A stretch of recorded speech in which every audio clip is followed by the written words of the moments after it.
இது மகிமை நேரம்.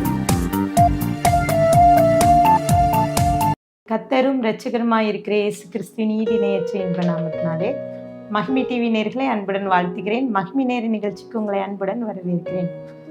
நாம் தொடர்ந்து முடியவே முடியாது என்ற தலைப்பின் கீழே தியானித்து வருகிறோம். சில நேரங்களிலே சில இடங்களிலே நாம் சில காரியங்களிலே முடியாத ஒரு நிலையிலே நாம் தள்ளப்படுவோம். மருத்துவமனைக்கு சென்றால் நம்மளால் காத்திருக்க முடியாது. இன்னும் பேருந்து நிலையத்திலே சென்றால் நாம் அந்த பஸ் வர்ற வரைக்கும் நம்மளால பொறுமையோடு காத்திருக்க முடியாது. இன்றைக்கும் ஆவிக்குரிய வாழ்க்கையிலே சில காரியங்கள்ல நம்மளுக்கு முடியாத ஒரு காரியங்கள் இருக்கிறது. வசனம் சொல்கிறது, யோவான் 15:4 என்னில் நிலைத்திருங்கள், நானும் உங்களில் நிலைத்திருப்பேன். கொடியானது திராட்சை செடியில் நிலைத்திராவிட்டால் அது தானாய் கனி கொடுக்க மாட்டாது. அது போல நீங்களும் என்னில் நிலைத்திராவிட்டால் கனி கொடுக்க மாட்டீர்கள். இன்றைக்கு ஆண்டவரில் நிலைத்திருந்தால் நாம் கனி கொடுக்க முடியும். கனி தரும் வாழ்க்கை. யோவான் சொல்கிறார், கோடாரியானது மரங்களின் வேரருகே வைக்கப்பட்டிருக்கிறது. நல்ல கனி கொடாத மரங்கள் எல்லாம் வெட்டுண்டு அக்கினியிலே போடப்படும் என்று சொல்லி குறிப்பிடுகிறார். இப்போது நாம் கனித்தர வேண்டும், கனித்தர வேண்டிய வாழ்க்கை வாழ வேண்டும் என்றால் நாம் ஆண்டவரில் நிலைத்திருக்க வேண்டும். பாருங்க, ஒரு செடி கொடியுள்ள நினைச்சா மட்டும்தான் அது கனி தர முடியும். அப்ப ஆண்டவரில் நம்ம நிலைத்திருக்க வேண்டும்னா நம்ம என்ன செய்யணும்னா, சங்கீதங்கள்ல குறிப்பிடப்பட்டிருக்கோம்னா சங்கீதம் நமக்கு தெரியும். இரவும் பகலும் வேதத்தை தியானிக்கிற மனுஷன் பாக்கியவான். அவன் நீர்க்கால் ஓரமாய் நடப்பட்டு தன் காலத்தில் தன் கனியை தந்து இலையுதிராதிருக்கிற மரத்தை போல் இருப்பான். செய்வதெல்லாம் வாய்க்கும். அப்போ கர்த்தரில் நிலைத்திருக்கணும்னா வேதத்தை வாசிக்கணும். இரவும் பகலும் நாம் வேதத்தை தியானிக்கணும். ரோமர் 11:22 தேவனுடைய தயவையும் கண்டிப்பையும் பார், விழுந்தவர்களிடத்திலே கண்டிப்பையும் உன்னிடத்திலே தயவும் காண்பித்தார்.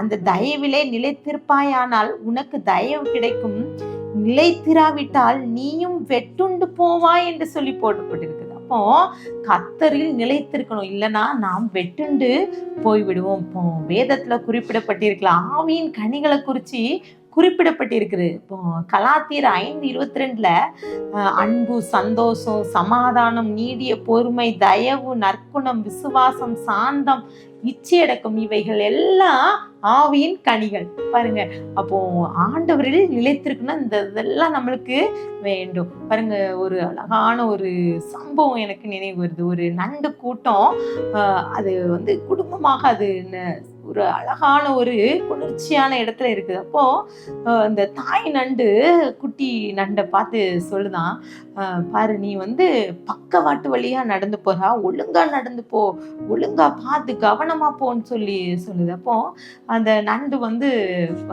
திருப்பி திருப்பி முயற்சி செய்து அதனால அது சரியாக நடந்து செல்ல முடியும். உடனே தாய் நண்டுவை பார்த்து சொன்னது, எனக்கு இதை போல நீங்க எப்படி நடக்க வேண்டும் என்று சொல்லித்தாங்க அப்படின்னு சொல்லி.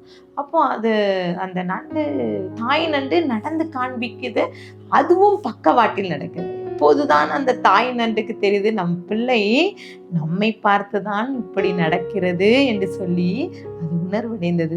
பிரியமானவர்களே, சில நேரங்களில் வேடிக்கையான இந்த சம்பவத்தை போலதான் நாமும் நம் பிள்ளைகளுக்கு சொல்லி கொடுக்கணும். கனித்தரும் வாழ்க்கை வாழணும், அன்பா இருக்கணும், சந்தோஷமா இருக்கணும், சமாதானமா இருக்கணும் அப்படிலாம் சொல்லி கொடுக்குறோம். ஆனா சில நேரங்கள் நம்ம பிள்ளைங்க திருப்பி இந்த நண்டு தன் தாய் நண்டுகிட்ட கேட்டது போல, நீங்க சமாதானமா இருக்கீங்களா, நீங்க சந்தோஷமா இருக்கீங்களா, நீங்க சண்டை இல்லாம இருக்கீங்களா அப்படின்னு கேட்டா எத்தனை பேர் நாம் உணர்வடைகிறோம். பாருங்க, இன்றைக்கு கர்த்தரில் நிலைத்திராவிட்டால் கனித்தர முடியவே முடியாது என்று சொல்லி இங்கே வசனம் சொல்கிறது. பாருங்க, நம்ம வாழ்க்கையில நாம் கனி தர வேண்டும் என்று தான் கர்த்தர் விரும்புகிறார். கொடியானது அங்க செடியோடு இணைஞ்சிருக்கணும், அப்பதான் கனி தரும் வாழ்க்கை வாழ முடியும். இன்னும் அநேக சூழ்நிலைகள்ல நம்ம சொல்லலாம். இந்த நம்ம கனித்தரும் வாழ்க்கையை குறித்து பேசிக்கொண்டே இருக்கலாம். என்ன நம்ம இப்போ வாழ்ந்திருக்கிற சூழ்நிலையில சில நேரங்கள்ல சில இடங்கள்ல அன்பு இல்லை, சமாதானம் இல்லை, சந்தோஷம் இல்லை. இந்த வார்த்தையை கேட்டுக்கொண்டிருக்கிற உங்க வீட்டுல கூட இன்றைக்கு கூட நீங்க கனித்தர முடியவில்லையே, கனித்தருகிற வாழ்க்கை உங்களால வாழ முடியவில்லை என்று சொன்னா ஆண்டவர்கிட்ட கேட்கணும், ஏசப்பா நான் உங்கள நிலைச்சிருக்கணும், நான் உங்களை போல மாறணும், உங்க கூடவே இருக்கணும், அப்படிப்பட்ட கிருபை எனக்கு தாங்க. இந்த சங்கீதங்கள்ல குறிப்பிடப்பட்டது போல இரவும் பகலும் வேதத்தை தியானிக்கிற அனுபவம் எனக்கு வேணும். நல்ல கனி கொடாத மரங்கள் எல்லாம் வெட்டுண்டு அக்கினியிலே போடப்படும் என்று சொல்லி அங்கு குறிப்பிடப்பட்டு இருக்கிறது. அதெல்லாம் நம்ம வாசிக்கிறோம். கர்த்தர் இன்றைக்கு மகிமைப்படணும். ஒருவேளை நம்ம கனித்தர வாழ்க்கை வாழணும்னா ஆண்டவர்ல நிலைத்திருக்கணும். இல்லைன்னா நம்மளால் கனித்தர முடியவே முடியாது. இன்றைக்கு ஆண்டவர்கிட்ட ஒப்பு கொடுத்து ஜெபிக்கலாமா? ஆமீன். பிதாவே ஸ்தோத்திரிக்கிறோம். வேதம் சொல்கிறது மனம் திரும்புதலுக்கு ஏற்ற கனி கொடுங்கள் என்று சொல்லி வேதம் நமக்கு கற்றுத்தருது. ஏசப்பா இன்றைக்கு எங்க வாழ்க்கையில மனம் திரும்புதலுக்கான கனியை நாங்க சுதந்திரிக்க ஏசப்பா நாங்க உங்க கூட நிலைத்திருக்கிற ஒரு அனுபவத்தை தாங்க அப்பா. நாங்க ஏசப்பா நானே திராட்சை செடின்னு சொல்றீங்களப்பா, நீங்க கொடிகள்னு சொன்னது போல ஏசப்பா நாங்க உங்களே நிலைத்திருந்து கனித்தரும் வாழ்க்கை வாழ கிருபை தாங்க. துதிகான மகிமை மக்கேறடிக்கிறோம் மீப்பர் மூலம் கேட்கிற பிதாவே, ஆமீன்.